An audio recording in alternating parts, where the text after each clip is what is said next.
Hello! In this video, I'm going to talk through a project that I've been working on, which is a version of Eine kleine Nachtmusik, which is a famous piece by Mozart from a few hundred years ago, but I have recreated it in a synth pop style. And it's going to be a very long and rambling video about how I've gotten to this stage, but hopefully you will be able to steal some ideas from it, steal some tricks, and be able to work on your remixes in a more confident way. So the first thing I'm going to do is say that it's not finished, and it does get to the 4-minute window around here, 3 minutes 53 if we're being really specific. And in total, that breaks the song down into verses and choruses. Now, obviously, those are structural words that Mozart himself probably wouldn't have used. But for simplicity's sake, the chorus is every time you hear the famous melody, da da da da da da da da da. And the verses are any section where you hear the other melody, which is da da da da da da da da. I did throw in a bridge section, which is from bar 105 to, it looks like, bar 145. That's the bit which isn't finished yet, so I probably won't spend too much time talking about that. But I am probably going to dedicate this first video to the chorus section, and then another video to the verse section, and then hopefully finally a video dedicated to the bridge. So what I'm going to do now is I'm going to play the song up until the verse starts. So that's going to be from bar 1 all the way up to bar, it looks like 37. So here we go.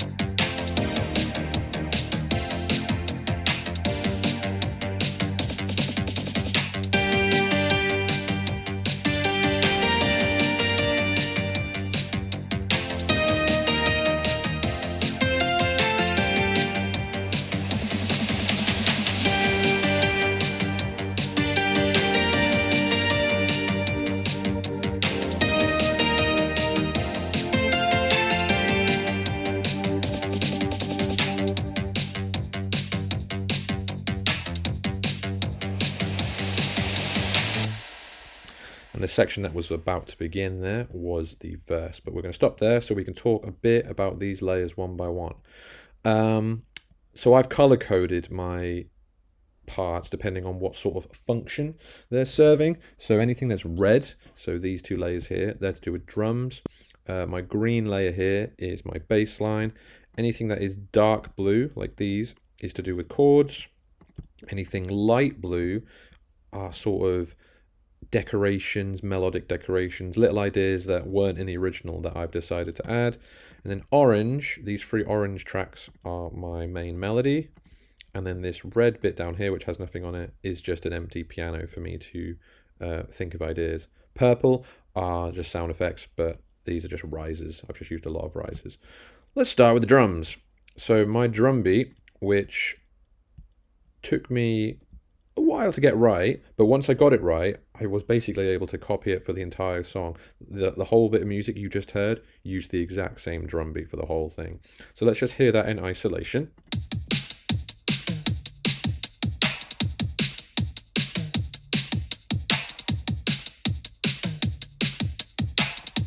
So there's a few things going on here that make this drum beat a little bit more authentic than just a basic rock beat. Kick on 1 and 3, snare on 2 and 4. If you've watched my video on making drum beats, this is going to make way more sense.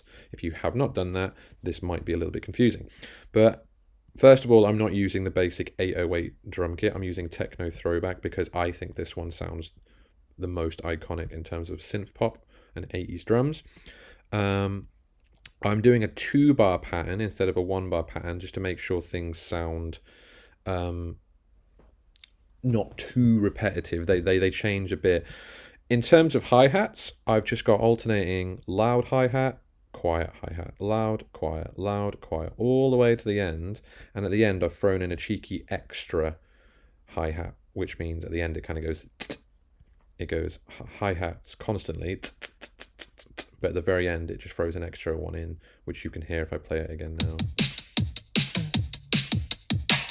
It just does an extra hi-hat right before it repeats, which is quite nice. The kick and snare pattern is not too complicated. We've got kick, kick, snare, kick, snare, kick, snare, kick, kick, snare. Nothing too syncopated, nothing too outlandish. All my kicks and snares I've made louder using the velocity tool. You can see my subsequent hi-hat notes, the ones that are slightly grayer, they have been lowered in velocity to make them sound quieter than the main ones. And then finally, just for decoration, I've thrown in this high tom here, which I can get rid of now, and this clap sound effect here. Without them, the drum beat still sounds cool.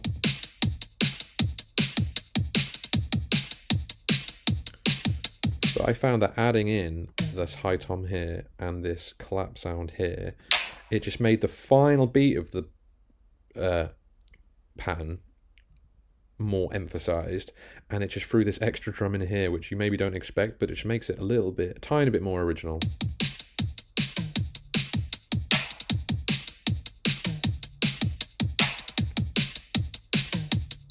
And that is a strong enough pattern for me to insert and copy for damn near the whole of the song. I will talk about the effects I've used on it as well. I'm not going to lie, this is a preset set of effects called AE Space, because there are presets in BandLab, and AE Space has added a few effects, including EQ, a compressor, and some reverb here. All three of those have basically helped the drum sound a bit different. Here it is without any of those effects.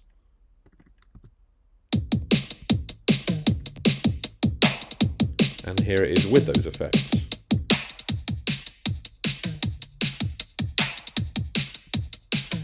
So the reverb makes the drums carry on a little bit longer than they normally would. The EQ gets rid of some of those harsher sounds that we maybe don't want, and the compressor makes it sound just really beefy, really powerful, which is what you want your 80s drums to sound like. So that's drums done. I don't need to talk about drums for a while. I'm now going to talk a bit about my main melody, which is going to be a little bit more complicated to do. So the original melody, if you guys are not aware, is supposed to sound like this.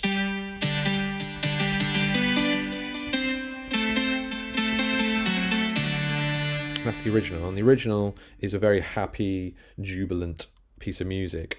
But for synth pop, I wanted to make something a bit more serious, a little bit more down in the dumps, I suppose.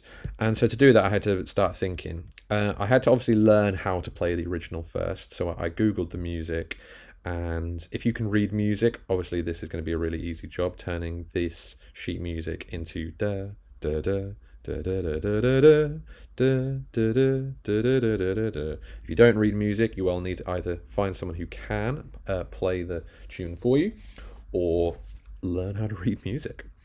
Now the original is in the key of G major. How do I know that? Well, it's got this key signature at the front of the music. It says that all the Fs are meant to be sharp. That tells me it's meant to be in G major. If you can't read music, of course, you can Google and check what key your song's in, but you're going to want to check. If you Google what key is Eine kleine Nachtmusik in, and it says G major, you will need to check that by listening to the song and playing the note G along with it, just to check that G sounds like home. It should feel like home whilst you're listening along and playing that G. Once you figured out the key, you need to figure out what notes are in the key. So in the key of G major, I'm allowed to use the following 7 notes: G, A, B, C, D, E, and F sharp. How do I know that? Through years of hard work and dedication. But if you do not know that, you can Google it. You can Google what notes are in G major, and you will, if you go on Google Images, you'll find lots of different diagrams. This one here highlights the notes G, A, B, C, D, E, F sharp, and G again. Over here, it does the exact same: G, A, B, C, D, E, F sharp, G. So those are the notes in G major. So I've written them out for myself. I then decided that I want to, in order to make it sound more serious and gloomy, I was going to put it into G minor. And the good thing about G major and G minor, because they share the same root note of G, they are what's called parallel keys. So G minor is the parallel minor of G major, and vice versa. The notes in G minor are slightly different. So you can see on this diagram here, we've got G, A, B flat, C, D, E flat, F, and G. And once I wrote them out in Word and then compared them side by side, you could see that some of the notes are in common. So both scales have G, both scales have A, both scales have C, both scales have D. Cool. But in G minor, we don't have a regular B, we have a B flat. We don't have a regular E, we have an E flat, and we don't have an F sharp, we have just a regular F. So I'm going to play those two scales on BandLab so you can hear them. G major, which is supposed to sound happy and relaxed and peaceful, sounds like this. Lovely. But G minor sounds like this. You can hear it's a lot more serious, which is what I wanted. So now that I know what notes I'm going to use in my song compared to the original, I then basically looked at the notes in the original melody. So I wrote down these notes here as letters. So G, D, G, D, G, D, G, B, D, C, A, C, A, C, A, F sharp, A, D. And what I did is I copied and pasted that, but changed all the B's to B flats, because that's what they are in G minor, they're B flats. And I changed my one and only F sharp to a regular F. So now my melody sounds a lot more serious. Here's the original again. But here's my new version with B flat instead. You can hear immediately it sounds more menacing, more serious. The second half of the melody normally sounds like this. However, now changing that F sharp to an F natural, it now sounds way more serious. If I switch to a piano and play the whole thing, you'll be able to hear it. The original.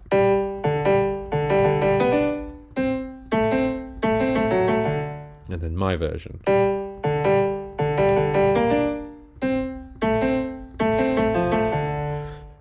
So at that point I thought, okay, that sounds quite cool. And obviously I'd already chosen this synthesizer sound by this point. And I thought, okay, so I've got quite a fast version of this melody on a synthesizer and it's in G minor now. Job done. But I didn't think that was enough. I thought that was still a bit too simple. So I wanted to think of a way to make my melody even more unique and maybe a little bit more obscure. So I actually stopped working on the melody for a moment and I started working on the chords. Now I've got my table here of the notes in G major and the notes in G minor. So I had to switch brain modes to chords. Now chords are a bit different because now I've got a table of the chords that are in G major. So here are the 7 chords of G major, here are the 7 chords of G minor. But the big difference now is that this G is now no longer just referring to a single note, but now it's referring to 3 notes. So this G is actually telling me to press the notes G and B and D at the same time. How do I know this? Again, years of dedicated research. But if you Google the chords in G major, not just the notes, but the chords, you'll be able to get sheets like this. And this one over here shows me my 7 chords in the key of G major. So chord 1, or the chord of G, is the notes G, B, and D. Chord 2 are the notes A, C, and E. Chord 3, B minor, is the notes B, D, and F sharp. So I've had to basically memorize these 7 chords here. And then once again, I've had to see what the corresponding chords in G minor are, which are slightly different. So over here, I've got my 7 chords of G minor. And I've laid them out side by side. And even though you can't see what the individual notes are in these, I've basically taken the time to go and memorize these chords and be able to play them. So I can now go onto a keyboard and I can slowly, if I have to, I can play out the chords of G major. There's chord 1, here's chord 2, here's chord 3, here's chord 4, here's chord 5, chord 6, chord 6, chord 7, and then chord 1 again. Doesn't matter if you can't play them quick, because you're going to get the computer to play it for you in this instance. The 7 chords of G minor, we've got chord 1, which is G minor, which sounds a lot more moody. Chord 2, which is A diminished, which I'm probably not going to use because diminished chords are not that useful in this context. Chord 3, which is B flat. Chord 4, which is C minor. Chord 5, which is D minor. Chord 6, which is E flat major. And chord 7, which is F major. So now I can comfortably play my 7 chords of G minor. I had to try and get creative and try and create something original. So the original chords in G major basically are chord 1 and chord 5, which is really simple. If I sing the melody over that, you get da da da da da da da da. Da, da, da, da, da, da, da, da. That's really basic, really simple, but that's what Mozart liked. So I wanted to be more creative than that. So in G minor, I tried chord 1, and I held it down for a long time, and I was just thinking about how my tune could work over that chord of G minor, and I was literally humming. If you are uncomfortable with humming, you need to get used to humming, because you need to figure out how your chords are going to work with your melody. So I tried humming over the top. And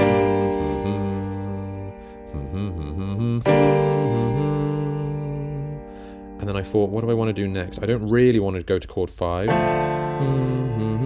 because I was trying to create something different. So I actually tried chord 6, and I actually really like that back and forth between chords 1 and chord 6, G minor and E flat. So I wanted to try and find a way to make my melody fit with that.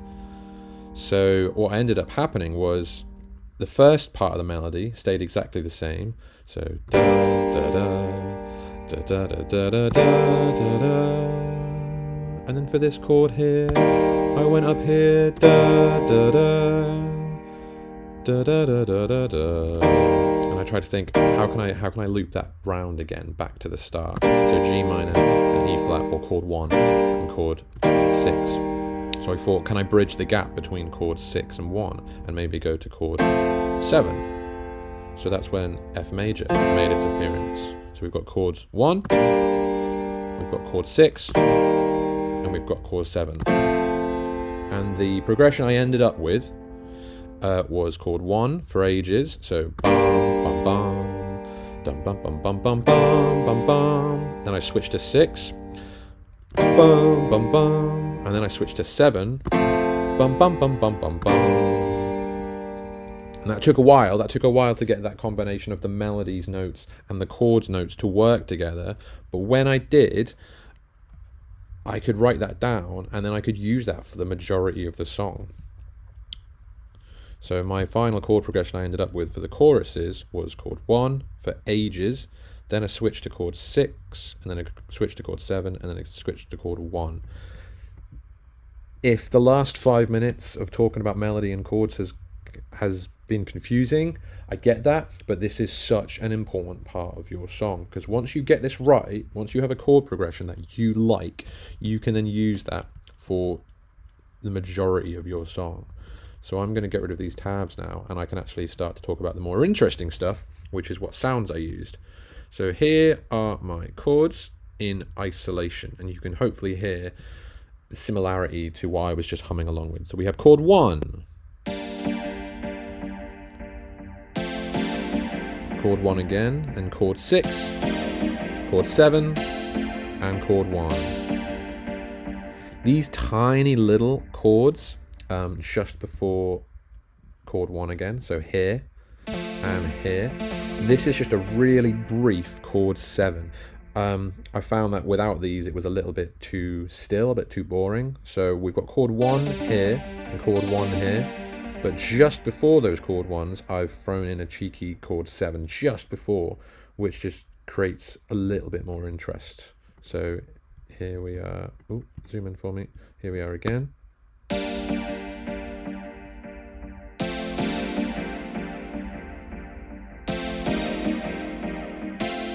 And once I've made this, you can see I've copied that 3 times. So here it is again, exactly the same. Let's combine that with the drums so you can hear how the chords and drums sound together.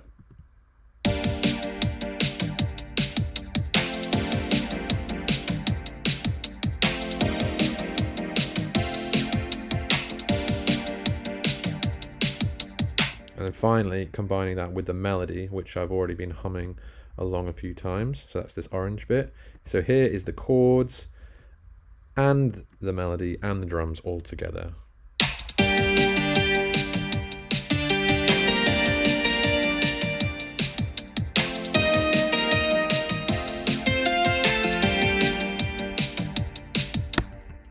I want to talk a little bit about the effects that I've got on my chords, because without any effects, these chords sound really quite bland. So here are my chords without any effects. You can hear the sound just awkwardly stops. I've actually only applied 2 effects for this. One is ping pong delay. And the great thing about ping pong delay is that you can have a certain amount of delay coming out of your left speaker or your left headphone, and then a different amount of delay coming out of your right headphone. So I've got a quarter beat delay coming out the left ear and an 1/8 note delay coming out the right ear.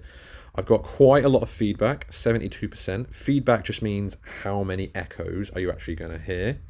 The delay time I've just talked about, it basically talked about how far apart those delays are. So a quarter beat delay is going to be every crotchet or every quarter note.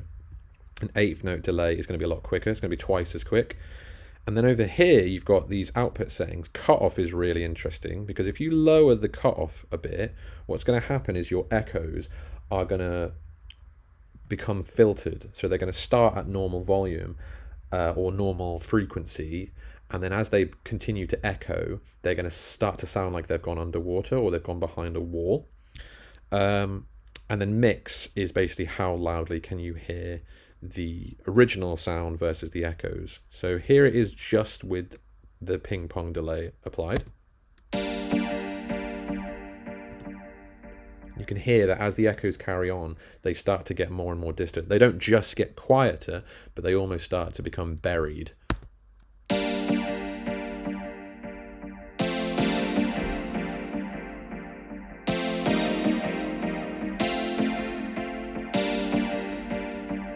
And then finally, to make that even more spacious, even more ambient, I've added some reverb. Quite a lot of reverb, 50%, so you're going to hear it quite a lot.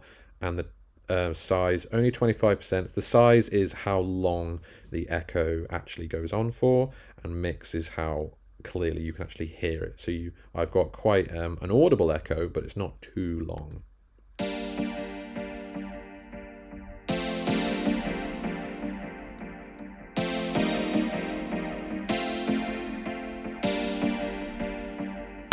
Later in the chorus, I wanted to make the texture thicker, so I used the exact same chords, but instead of them being on a quite short and snappy synth, I wanted to do a synth pad. So here's that synth pad in isolation before I talk about it.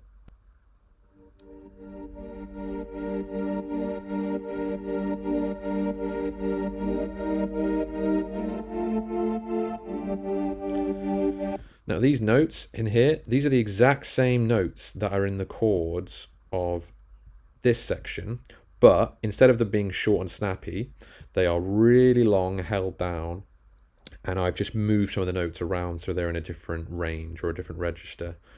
Because it's a synth pad, it's a lot smoother, so it's a completely different texture. I've added reverb to the synth pad and this thing called a pumper. Without the pumper, the notes do not change in volume so much. So here it is without the pumper.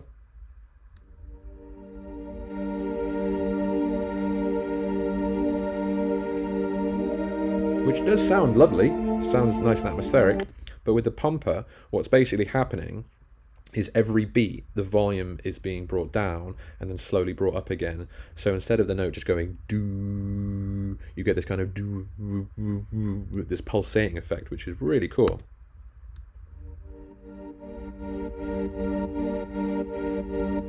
When you combine that with the other chord sequence, you get this. If we bring the drums back in.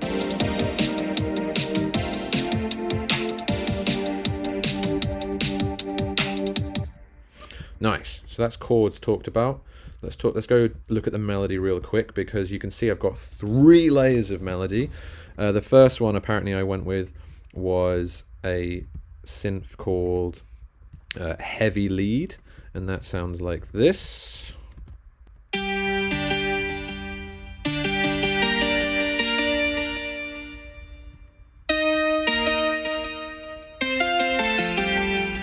You may be able to see what I've done is I've not just got 1 layer of the melody, but once I'd made the whole melody, I'd copied and pasted it down an octave. So because the melody's being played in 2 octaves, it just sounds way bigger. You may also have noticed that there is a delay on this as well. There's lots of delay and lots of reverb throughout this project because they are very popular effects in synthpop. I've also got the same 80s preset that I used on the drums because it sped things along very quickly. Not only have I got the melody on a synth, but I think I've got a piano here as well. I do. So this is just a piano. It's a piano with more delay, more reverb, more EQ. But when you combine those 2 together, you combine the piano and the synth, you get a thicker, more unique sound.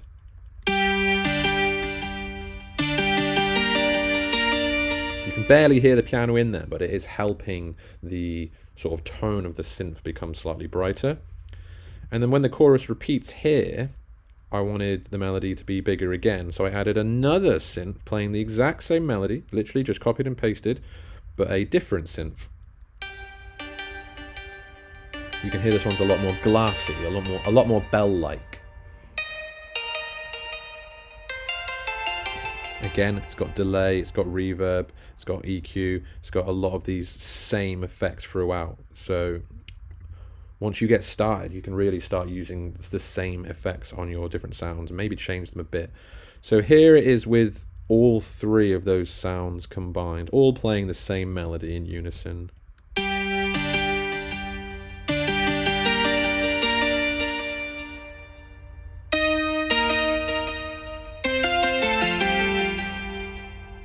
Cool. So we've talked about the melody, we've talked about the chords, we've talked about the drums.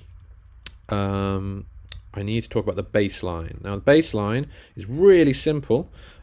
Because I knew what my chords were, I knew my chords were G minor, going to E flat, going to F. My bass line is basically going to play those chords, but instead of playing all 3 notes like this, that's 3 notes at the same time, bass lines only play 1 note at a time, usually the lowest note in the chord. So in the chord of G minor, I only want the note G. And on this particular bass instrument, a G sounds like that, but I want it to be lower than that. I actually want it to be even lower than that.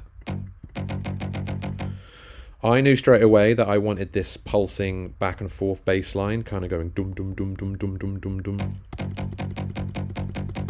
which is a very classic thing in rock music, but also synth pop music like this. But instead of it just being the same G over and over and over again, like this, I wanted it to alternate with a lower G and then a higher G, like this. And what I ended up with was a bass line that sounded like this.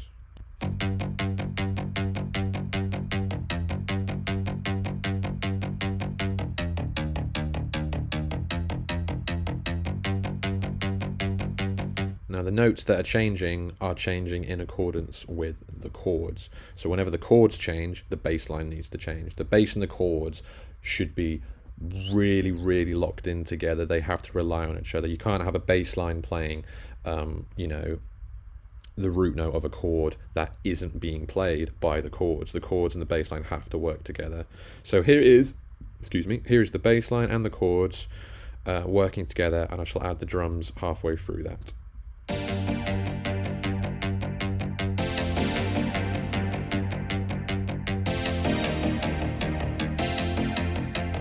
Let's bring the drums in here.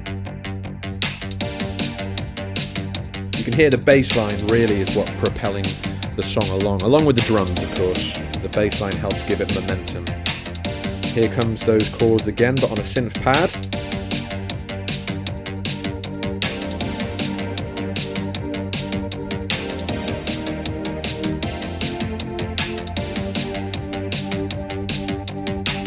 Nice. Now finally, last but not least, to give it a little bit of decoration, I have thrown in here and here and here, and basically wherever you see these tiny little red regions, these are drum fills. And I'm going to be honest, these are pre-made drum fills which I found in BandLab Sounds. I haven't changed them yet to original ones, but to be honest, making the original drum beat and then finding an occasional fill is not that big of a crime, I'm going to be honest with you. So we have this drum fill here, which I've added reverb to make it atmospheric like the rest of the song. And we have a different snare drum fill here. And then finally, this purple bit is just a simple riser, which builds up and falls down. And of course, it's got reverb to make it carry on a bit.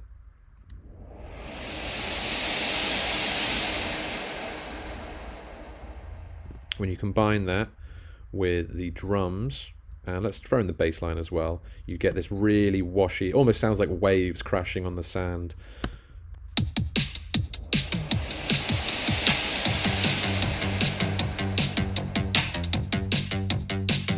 Let's hear that drum fill transition us into where the melody would begin down here.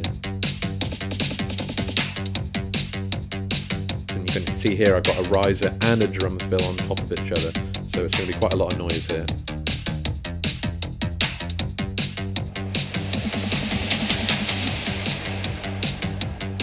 So yeah, it's things like that, rises and fills, which are going to keep the audience hooked and not get too bored and stop things from getting too predictable. So I'm going to play all of that together one last time, and then I'm going to have to call it a day on this first video because it's already been half an hour and I still have the B section to talk about, or the verse to talk about. Oh, finally, one more thing. I've thrown in a tiny bit of automation where the synth pad begins, just to have it fade in slightly rather than it just happens straight away. But that is actually one of the only bits of automation in this entire piece. So thank you if you've managed to watch this whole thing. I hope it's been useful. Hopefully you'll be able to steal some ideas in your synth pop creations.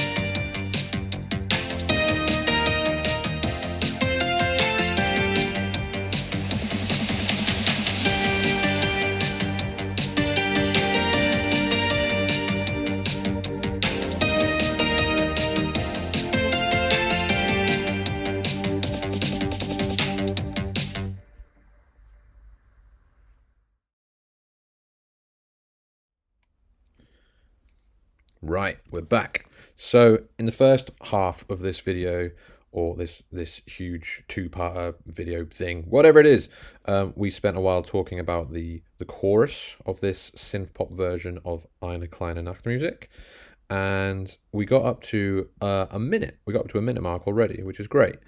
Now, in the original, in the piece by Mozart, it has that very famous tune which everyone tends to recognize, but then after that it goes to this other melody which I wanted to incorporate into my song. If I only used the famous melody, or if I only used the music I have so far and I just copied and pasted it for 3 or 4 minutes, that's going to get boring.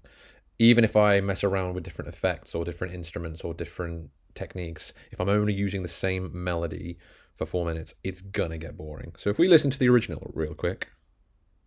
Oh, come on, Spotify. This is the bit which everyone recognizes, of course. But after that, it goes to this B section, which kind of goes da da da da da da da. If you listen. And I wanted to basically incorporate that into my piece. So I'm going to play for you now what I've deemed to be the verse, only because that means I can contrast it with the chorus. We've already done the chorus, so now we're looking at the verse section.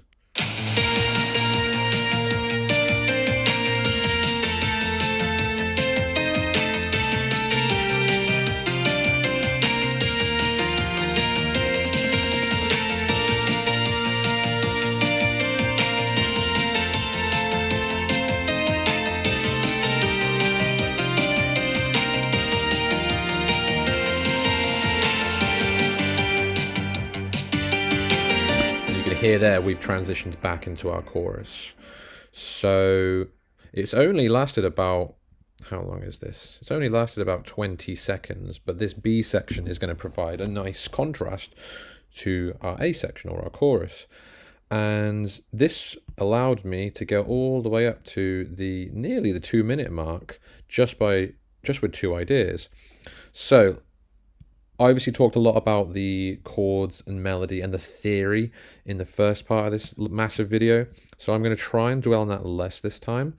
Some things that have stayed the same, the rises, the drum beat, and the snare fills are all exactly the same. So this drum beat is exactly the same, nothing's changed. The riser is still the same. The drum fill you've heard before. So things like drums and sound effects and fills can be pretty consistent across your whole song. Let's talk about the melody. So on Spotify, I just played you a section of it, and it's that part where the violins go. So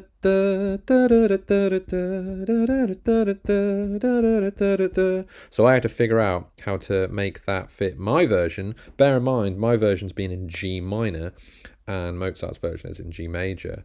However, I quite liked the idea of going from a G minor section to somewhere major, so I've got that contrast of dark and light. So I actually went from my original key of G minor in the chorus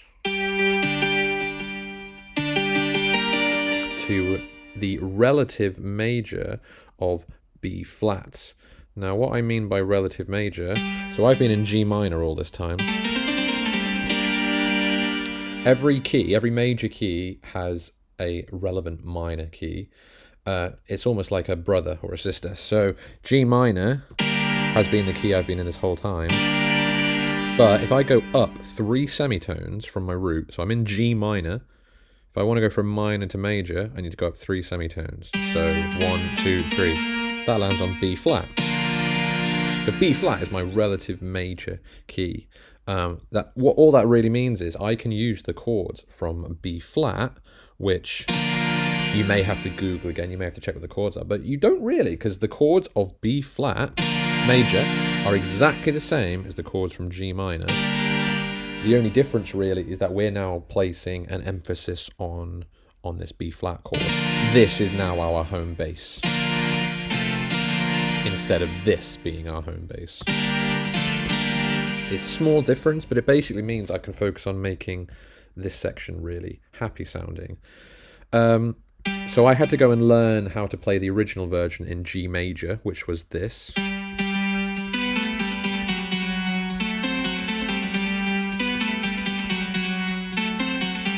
I just learned that first bit to start with, and then I had to transpose that to B flat. Now what that means is, if we think of the version in G major as being this,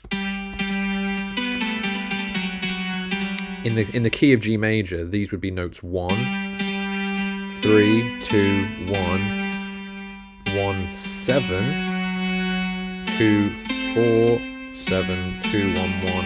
I'm basically figuring out which notes in the scale correspond to which number. So we have a number 1, 2, 3, 4, 5, 6, 7, and 8. Oh, 8. So what I can then do is, if I'm playing notes 1, 2, and 3 in G major, I can then shift gears to B flat major, and I can do the exact same notes in B flat. So I'm now going to play whatever those numbers were. So 1, 1, 3, 2, 1, 1, 7, 7, but I'm going to do that in B flat instead. So it's the exact same melody. It used to sound like this. Those are notes 1, 1, 3, 2, 1, 1, 7 in G major. But now I'm doing it in B flat. 1, 1, 3, 2, 1, 1, 7, 7. And what I've basically got is the same melody, but it's in a new key. And yeah, so here's my version of that melody, but in B flat.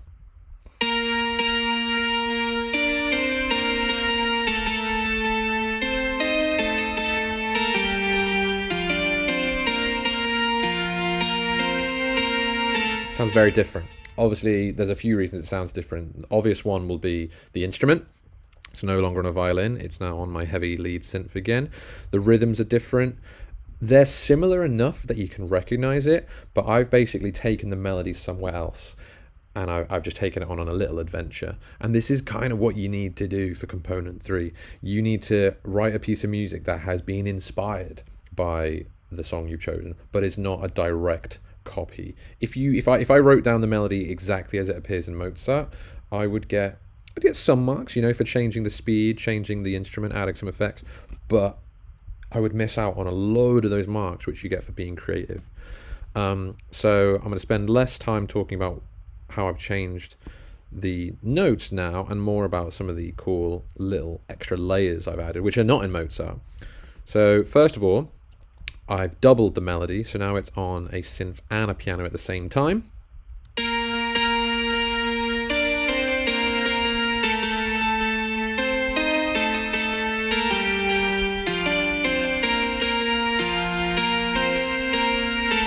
And then it repeats here, but I didn't want it to repeat exactly the same, so I switched the doubled melody sound. I changed it from a piano, but I changed it to my third synth that I used in the chorus. So now I have this sound effect.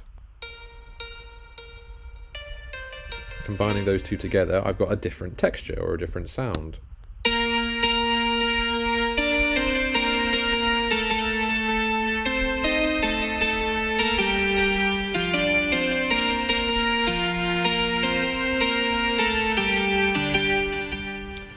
So that's the melody of my B section discussed. I need to talk about the chords. Although what I've done is, at the start of this B section, I've not actually got chords at all. I've just got a bass line implying what the chords are. I do bring the chords back later. You can see here I've got chords and bass line, so I should probably play that for you first.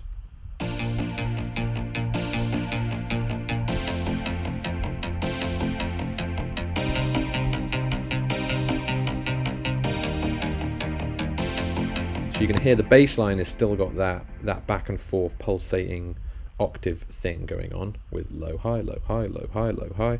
And then the blue layer, the chords, are the chords B flat, which then goes to F, which then goes to C minor, which then goes to E flat, which then goes to F again.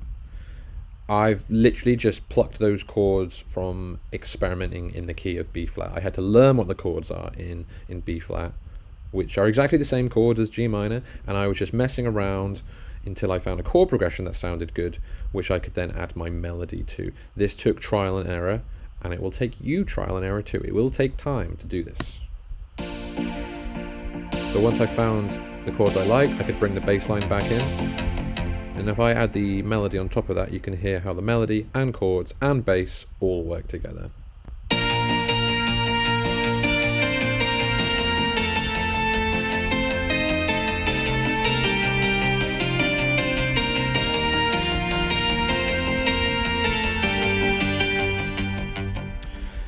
And then this is where I wanted to get really kind of extra. So I was happy with that combination of sounds you just heard. So the melody, the chords, and the bass line, and the drums as well, obviously. But I thought that's the exact same combination of sounds as the chorus. So what can I do that's different? And so I added my first of 2 new synths. And this one, this sort of light blue turquoisey color, is a different synth, and it's called a Berlin lead, apparently. And I just wanted to do some little arpeggios, some little background decorations that use the exact same chords, so the exact same chords I just mentioned, B flat, F, C minor, E flat, but this time I've got the chords playing slowly broken apart rather than all at the same time. It sounds like this.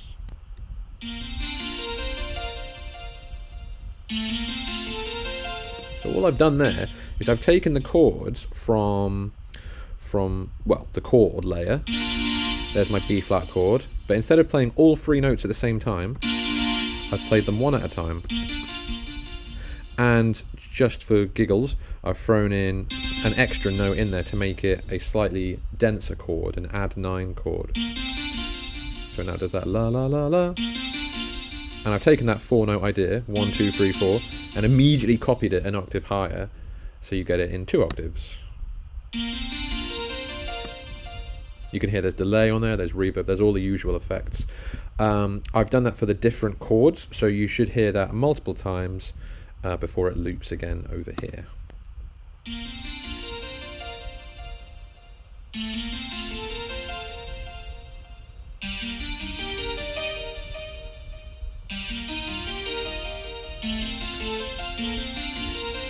I was using my ear a lot to guide what sounded nice and what didn't. So again, trial and error. Combining that with the bass line, you get this. And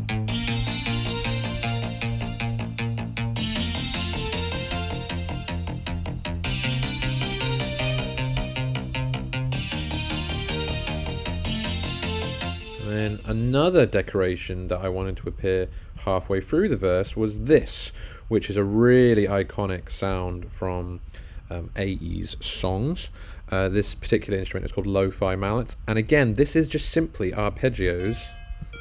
So the notes of the three notes of the chords, but this time I've got them playing going downwards, so like this, or whichever version you prefer the sound of.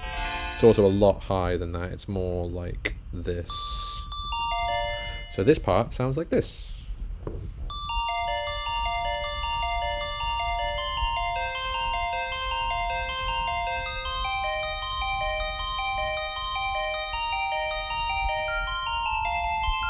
When you combine these bells with the bass line and the chords, you get this background layer. So none of this is the main melody. None of this is the famous melody from Mozart. This is all original ideas, but they've all stemmed from the same thing. They've all stemmed from the chords.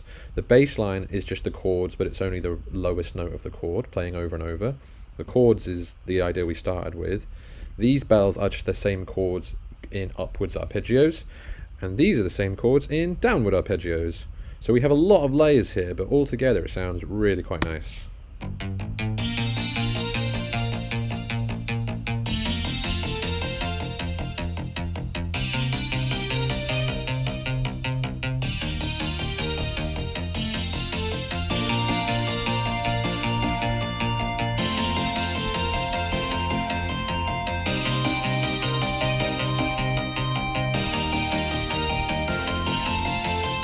And then we're back in the chorus. To make sure that these bell layers don't take over the melody too much, I've had to make their volume really quite low. You can see how low their volume is compared to the melodies, which are quite high. Because this is a lot of layers, it's very easy for everything to get overwhelming. So you in the full mix, you can barely hear these bells. They're very quiet, but that's deliberate.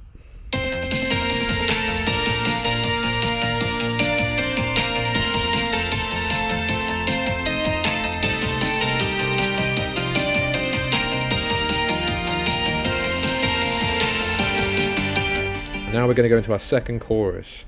This, to start with, I just copied and pasted the first chorus, identical. But then, whenever you copy and paste a large section like that, you need to be thinking, what can I do different?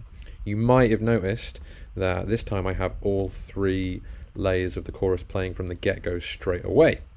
There's also this little bell melody, which wasn't there before. I'm going to play that on its own.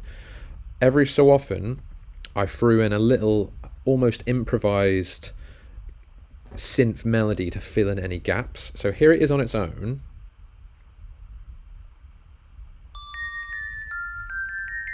It's just me messing around basically in the key of G minor now, because we're back in G minor, and you basically hear this little idea when the melody stops. So there's a big gap here where the melody has stopped playing, where I've decided to throw in this little counter melody, this little made up idea. So let's hear all that. Keep your ears open for this little melody here.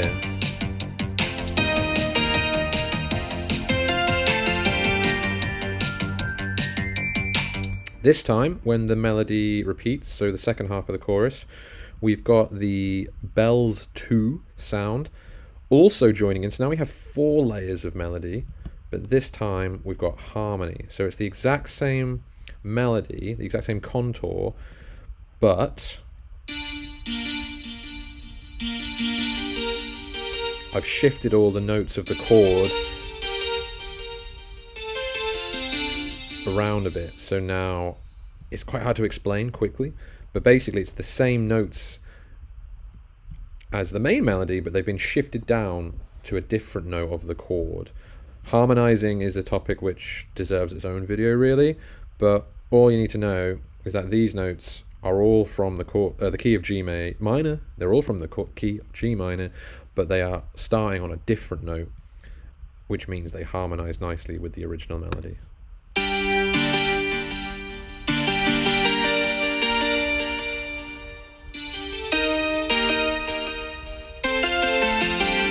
Which makes the melody even thicker than it already was. Between the second chorus and the second verse, the first time we heard this, there were no bells. That sounded like this. Just drums and bass. But this time, between the chorus and the verse, I wanted to add another one of those little improvised melodies. Here, you can hear it.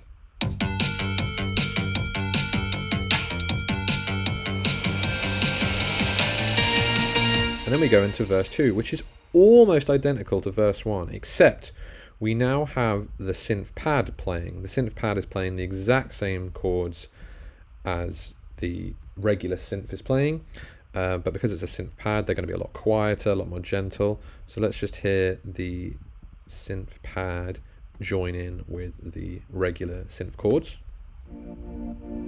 Still got that pumper on, you can hear doing its thing.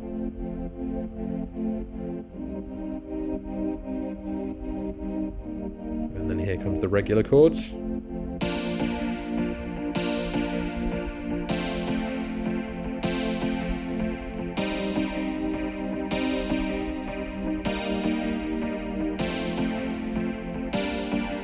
And then we're back in the chorus.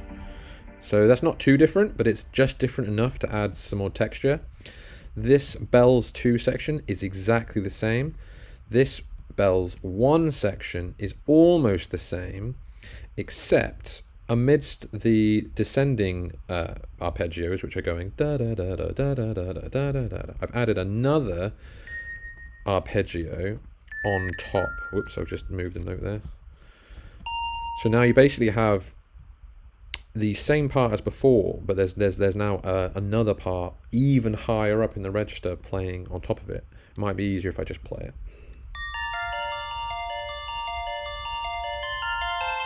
So you can hear you've got a layer in the middle going, but above that, just at the start, we've got la la la la, and then at the start of this next section you have another one, and then here you have another one, and here you have another one. So it's like another layer on top of these other background layers. So it's getting really complicated now.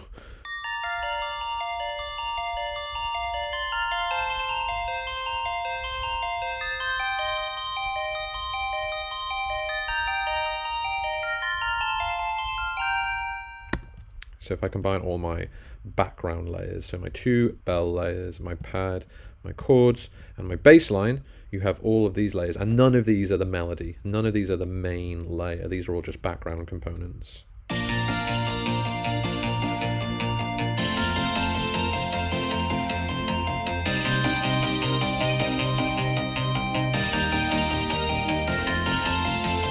If I unsolo everything and we hit all of that together, you can hear how this section is quite almost overwhelming. But again, I've had to mess around with the mixing and the balance of certain layers to make sure nothing gets jumbled. So it's really hard to hear this layer unless you're wearing good headphones.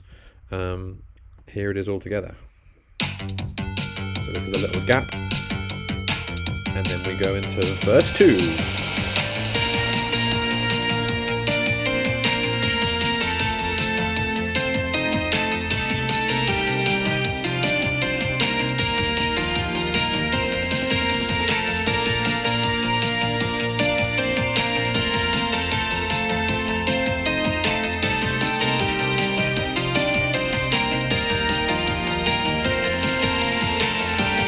And then we're in our third chorus, which is almost the same as the other ones, except we have a slightly different improvised melody here.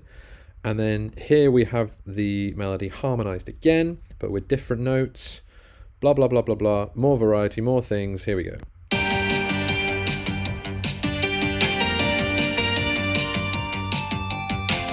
really like this one actually, so I'm going to solo it. So we've got this decorative melody in between the main melody. Here's the bass line, the chords, and this little counter melody.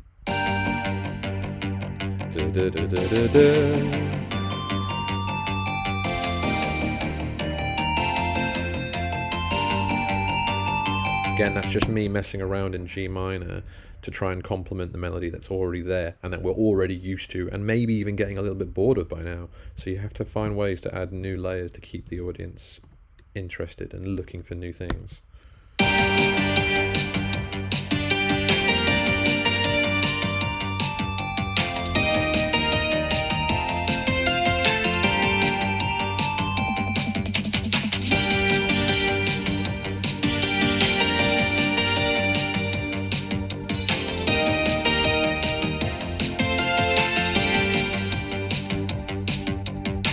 Finally, we get to where I wanted to do something really different. We get to what I'm going to call the bridge section.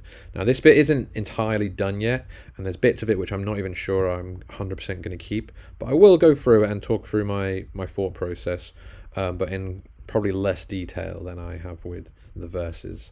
So the first thing I did is I finally did a new drum beat. So here is my drum beat at this bridge section, drum beat B.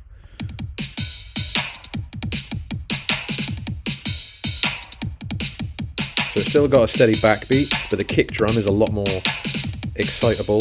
It's got some open hi-hats. It's just generally more complicated. And I tried to make my bass line match the rhythm of that drum beat. If I just soloed the bass line real quick. And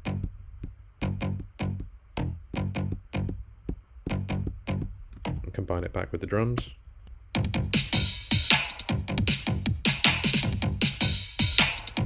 And then I wanted things to get strange. So there's a song called Take On Me by a-ha, where the bridge of that song just gets a bit weird and some of the chords go a bit diminished and a bit nasty. So I wanted to do something similar. So I took all the synths that I'd already been using in the song and I tried to build up to this big diminished sound, which is what happens here.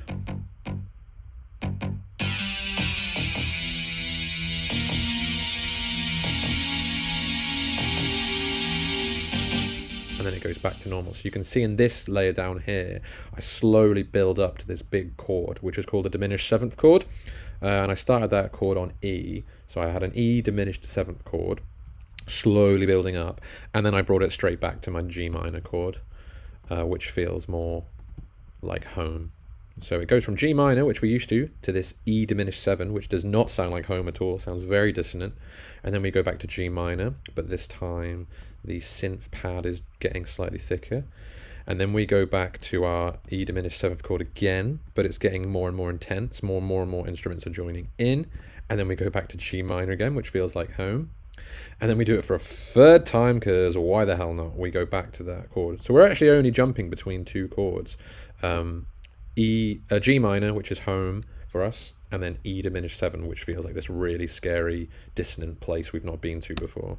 So we're in G minor right now, and now we're going to our diminished 7th chord. And then back to G minor. Now we're going to have that melody copied, or the chords copied.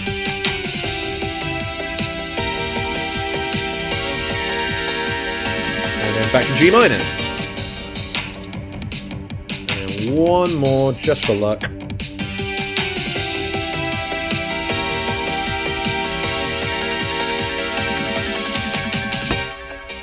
Some little things that are harder to hear unless you've got headphones.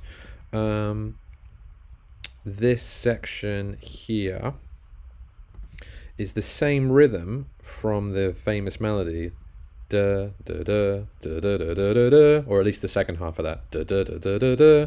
But I've changed the notes so they now fit the diminished chord that's going on underneath. So you get this. I've actually got that doubled on another synth down here, it looks like.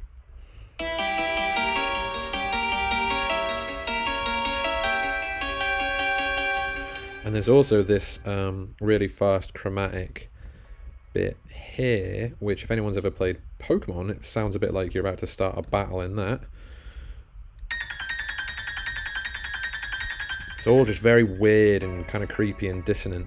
If I get rid of the drums and the rises and the fills, you'll be able to hear some of those layers a little bit better if I go from here.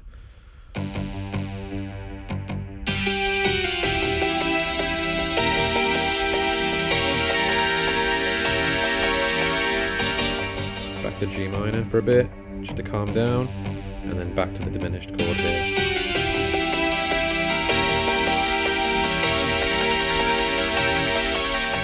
And then, the bit which I'm really not sure about yet, I needed to try and transition back to the chorus one last time. And to do that, I went to these quite jazzy extended chords with a new rhythm. But it sounds a little bit empty at the moment, a little bit too different. So I'm either going to scrap this section, or I'm just going to fill in these gaps with little either piano solos, little riffs, like I've done earlier in the song. But it just sounds quite a bit empty at the moment. It's clearly not done.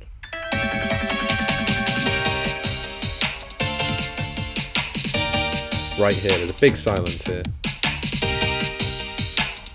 There needs to be some sort of melody here.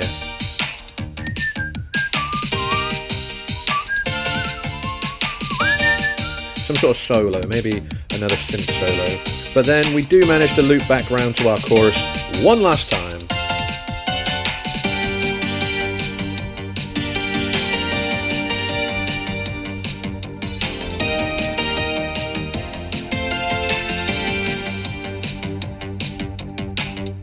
It does just awkwardly finish, so I feel like it needs a drum fill here, it needs a riser, it needs a final kind of climactic moment before it finishes.